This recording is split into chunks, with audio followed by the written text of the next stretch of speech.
And we're back with another FTB Cover 5. This week we're highlighting 5 Penn State players facing a make-or-break season in 2022. Let's spare the clever intros and get right into it. Take it away, Kirkland Brand Mortal Kombat voiceover guy.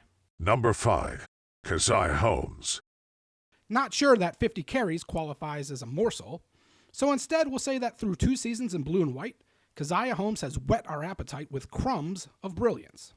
Relegated to third-wheel status as a freshman, Holmes tallied enough touches to show how his skill set differed from those above him on the depth chart. Someone capable of being a complementary change of pace for Penn State's run game. Even with 5-star Nick Singleton now in the fold, Holmes' ability to stop, start, and start again remains unmatched.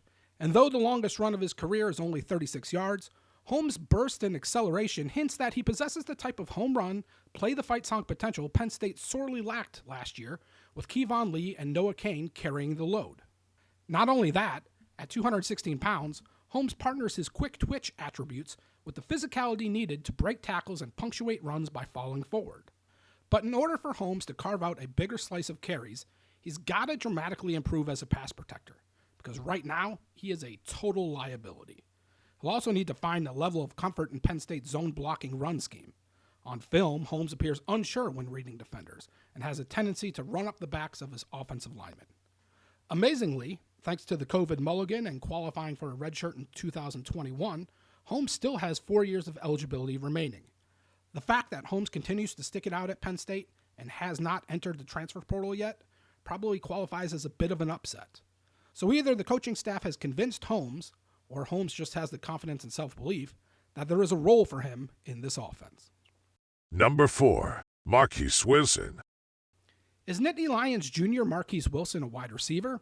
Or is Nittany Lions Jr. Marquis Wilson a defensive back? For those old heads that still buy printed programs, technically he was both last season. But judging from Wilson's plummeting usage rate from 2020 to 2021, in actuality, he was neither. For reasons that didn't make a whole lot of sense considering Penn State's roster was already littered with pass-catching playmakers, James Franklin experimented with having Wilson moonlight at wide receiver during the 2021 spring session. And yeah, as Penn State's first two-way player since Justin King in 2005, Wilson showed a sprinkle of wiggle on the rare occasion Mike Yurcich called his number. Wilson might not have been electric enough to move us to the edge of our seats, but he definitely kept our sleepy eyes open during fourth quarter garbage time. Problem was, he also resembled a newborn giraffe as a route runner, and flashed unreliable hands on passes that crossed the line of scrimmage. Not only did Wilson's flirtation with being an offensive weapon substantially eat into his defensive snap count compared to his freshman and sophomore seasons, it also affected his performance too. Always a capable defender no matter the coverage scheme, PFF grades indicate that Wilson regressed a bit last season. What's worse, Wilson's lingering issues as a tackler from years past didn't get fixed either. Currently, Wilson is the only player on Penn State's roster listed as an athlete. So, presumably, the experiment isn't over yet. Question is whether splitting Wilson's preparation between Penn State's 2 deepest and most talent-laden positions, wide receiver and cornerback, will make it too difficult for the fourth-year player to provide any meaningful impact on either side of the ball. Number 3, Hakeem Beamon. When you think of players returning from a mysterious one-year sabbatical, think of Hakeem.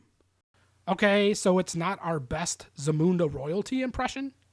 But in our defense, we're justifiably rusty considering the last time Beamon saw the field, the stands were filled with 10 inches of snow and $85 cardboard cutouts. The embattled defensive tackle couldn't have picked a better time to return to action, considering his skill set complements Manny Diaz's tendencies and overall front four philosophy. In 2020, Beamon was a situational, disruptive force as a backup. A player whose supreme use of leverage enabled him to rock beefier men back on their heels. As a pass rusher, Beamon's catalog of moves solely consisted of getting underneath someone's pads and bull rushing them into the QB. The funny thing is, it worked.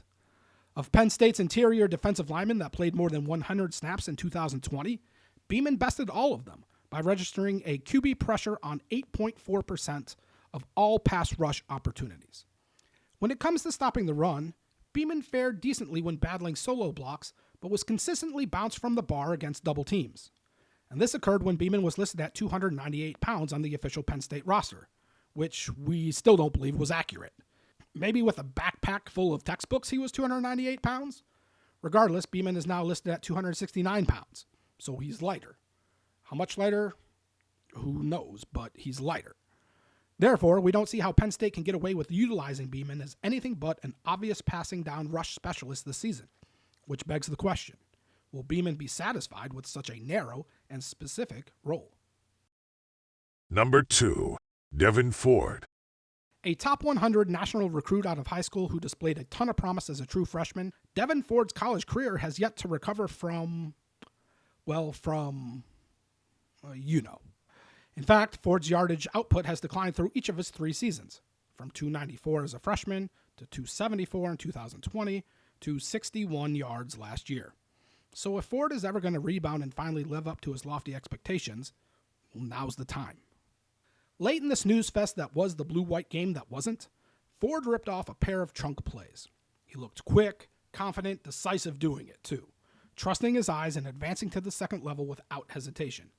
But that ability isn't anything new. Even as his workload lessened, Ford never lost his knack to attack holes and get into open space.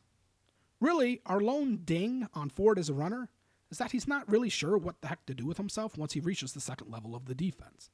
Quite simply, as of now, he lacks the instincts and vision to transform good gains into great gains. Though Ford's carries shrunk mightily last season, he willingly performed all the dirty work coaches asked of him, which is admirable. There's no other way to put this. Ford is a violent blocker who seems to enjoy the thankless task of squaring up defenders and knocking them backwards. Ford was often featured as a lead blocker in Mike Yurcich's split back formations, a role Ford thrived in, paving the way for teammates. Ford has always been a plus pass protector too. Really, the only one you'd trust on Penn State's current roster. And when defenses don't send extra guys, Ford can slip out and catch the ball. Recently, in a one-on-one sit-down interview, Mike Poorman of StateCollege.com quoted Penn State running backs coach Jawan Sider as saying Ford was hampered with a turf toe injury throughout the second half of 2021. A clean bill of health won't hurt if Ford hopes to vulture carries away from Kevon Lee while simultaneously reducing true freshman Nick Singleton and Katron Allen to secondary roles this season. Certainly, it's a tall task. Number 1. Smith Vilbert. Pardon us, but were we late to the party? And did we miss the Smith Vilbert hype train already? Because for a guy who set a Penn State bowl record with 3 sacks in 1/2 versus Arkansas, and for a guy who mans a position of need for the Nittany Lions, it was kind of odd that the 6'6" defensive end wasn't a hot topic of conversation this spring. Perhaps if we put those 3 sacks under the microscope, maybe it'll explain why enthusiasm for Vilbert has largely been bridled and illustrate the uphill climb that he still has in front of him for reps. Here's the first sack. Vilbert isn't the reason Arkansas quarterback KJ Jefferson flees the pocket, but he is the closest guy to him when he runs out of bounds. So Vilbert technically gets the sack. Here's the second sack. No one's open. Again, Vilbert gets the sack, but the secondary kinda teed it up for him. To be fair, though, the third sack, well, it's nice.